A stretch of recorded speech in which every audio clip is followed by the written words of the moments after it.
Après avoir été laissée à l'abandon pendant plus d'un siècle, l'abbaye de Bon Repos est restaurée à la fin des années 80, grâce à une poignée de passionnés.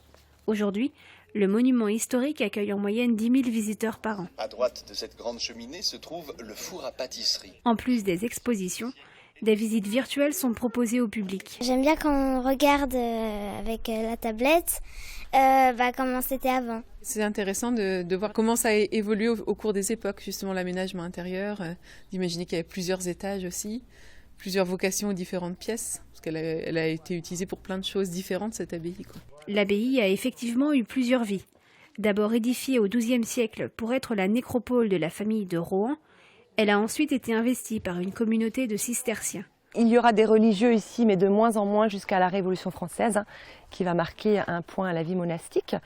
Et 2 ans après, l'abbaye de Bon Repos va être vendue comme bien national.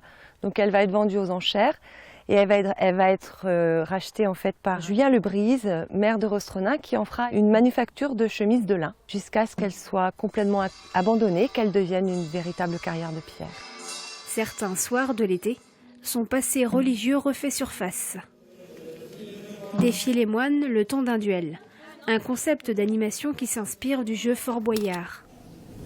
Tu as tout d'où tu la poses.